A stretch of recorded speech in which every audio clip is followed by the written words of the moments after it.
diferentes. Tem gente mais incrédula do que outro. Sabe, tem gente que começa a crer em Jesus sem toque nenhum de alguém pessoalmente, só de ler a palavra. Eu lembro de um irmão, moço, hoje ele está bem velho, que ele viu o nome Jesus no poste. Só, Jesus.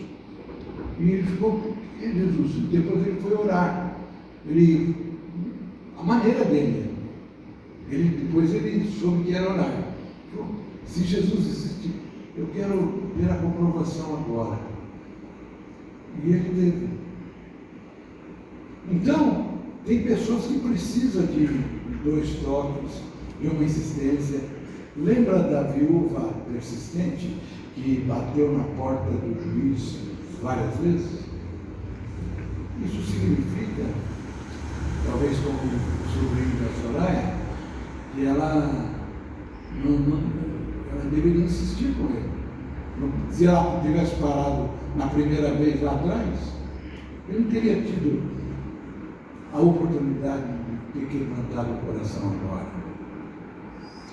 Em quarto lugar, talvez essa história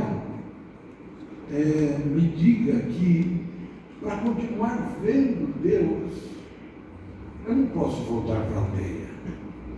Nós não podemos voltar para a aldeia. Não voltar atrás aos costumes e aos hábitos anteriores, à vida anterior, antes de ter a experiência de ter visto Deus. Eu acho que todos vocês têm essa experiência de um dia ter tido um contato muito direto com Deus. A vida anterior à revelação de Jesus Cristo como Deus. Jesus Cristo é Deus. E aí Jesus diz para o cego: não volte para a aldeia, vá para a sua casa. Nós temos que voltar para casa. Por que casa? Porque é lá na nossa casa que nós temos o quarto secreto. É lá na nossa casa que a gente conversa com a nossa esposa, e a nossa esposa faz a gente muitas vezes perceber que o caminho que a gente está seguindo não é o caminho de Deus. Ou vice-versa, o marido faz enxergar. É na nossa casa que a nossa fé se renova. Eu falei agora há pouco com a Deus, com a Wanda, e vai chegar o momento que a Wanda vai falar com a Adilson sobre a Rafaela. E ela vai perceber que a fé vai ser renovada no coração do Adilson. Amém. Amém. Agora, como enxergar Deus nessa situação? O Adilson precisa tanto da presença de Deus.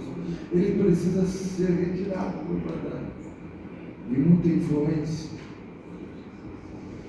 E esta história, estou terminando, narrada somente em Marcos, é uma metáfora para a nossa compreensão da nossa vida espiritual.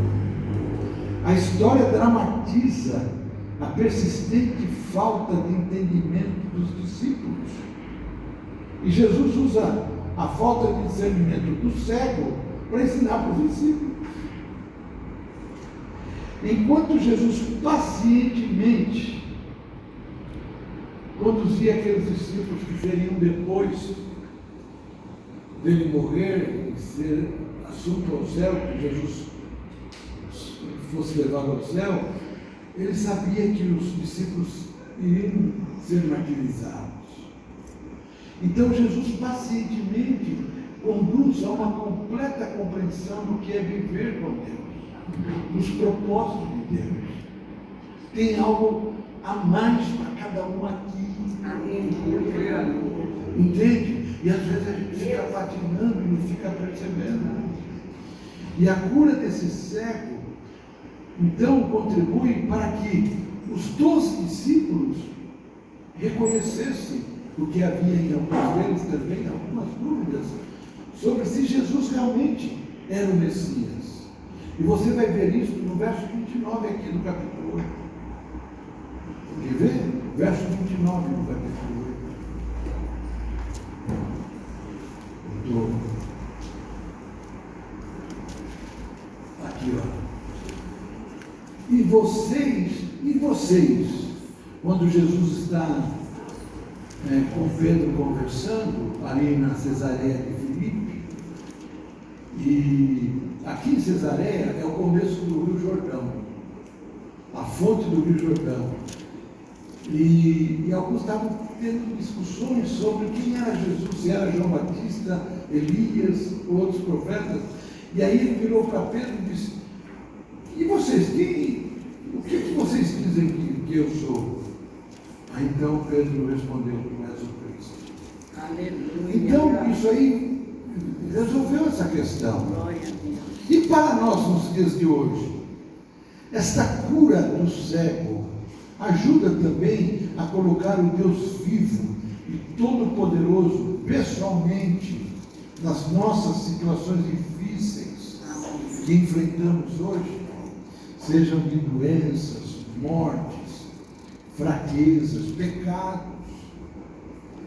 ou até mesmo a incredulidade. Tem pessoas que estão brincando com o pecado, e pecado mata.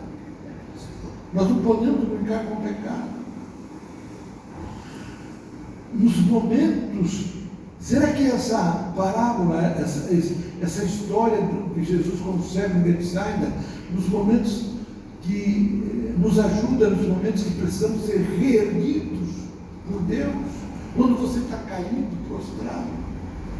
E Paulo disse isso em 2 Coríntios capítulo 4, a gente às vezes fica caído, mas não destruído.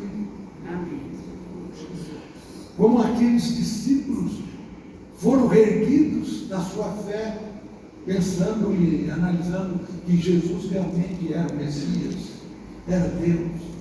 Mas também eu vejo aqui momentos que a gente tem que ser reerguidos, como foram reerguidos os muros de Jerusalém por Neemias, diante de um quadro perigosíssimo.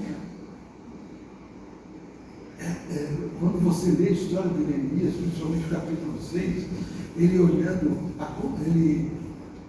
quando ele chega em Jerusalém, ele vê os muros destruídos, ele à noite, ele vai fazer uma verificação de como estava, ele falou: não é possível, está tudo desse jeito derrubado. E os inimigos não queriam que ele construísse, liderasse a construção do muro, mas aí no dia seguinte ele liderou o povo e colocou uma parte de vigia e outra parte construindo. Momentos de nossa vida que nós nos sentimos tão abatidos que o desânimo quase se estabelece no nosso coração e na nossa mente. Se você nunca teve isso, ficar assustado com certas situações, e nestes momentos é preciso enxergar Deus. Por isso que eu dei esse título, essa mensagem: como enxergar Deus nessa situação. Nós precisamos enxergar Deus, e muitas vezes temos dificuldades de ver, mas Ele está ali, mas a gente tem dificuldade de ver, porque nossa vista está embaçada, por causa da influência do nosso meio em que vivemos, por causa da influência da aldeia que estamos instalados, e por causa, às vezes, de um pai, de uma mãe, de um irmão que não quer que a gente siga Cristo.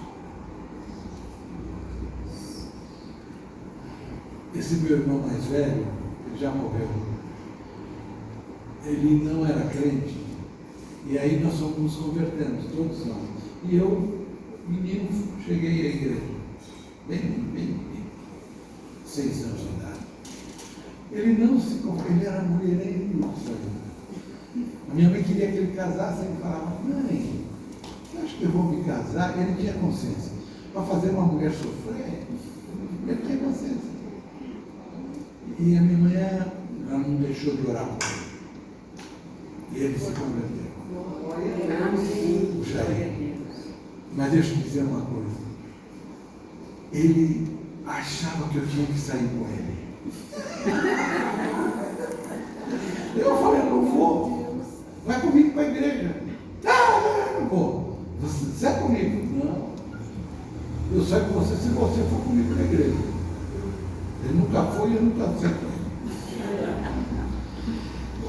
E essa situação parece que não é normal, mas é normal a gente ficar sem entender em certas situações. Do cuspe de Jesus, de Deus, pela segunda vez, terceira vez, quarta vez. Como Paulo escreveu aos Coríntios, capítulo 13, a primeira carta, verso 12. Agora, pois, vemos apenas um reflexo obscuro, como em espelho. Mas um dia, lá na frente, veremos face a face. Agora conheço em parte, eu não entendo certos momentos da minha vida, da sua vida, você não entende. Você não conhece, eu também não. Mas vai chegar um dia que nós conheceremos plenamente Deus. Da mesma forma como hoje, eu e você somos conhecidos por Jesus. Por que isso vai acontecer? É aquilo que está escrito em 2 Coríntios 5:17. Quando alguém está em Cristo, é uma nova criatura. As coisas antigas já passaram. Eis que tudo se fez novo. Não foi isso que aconteceu com o cego?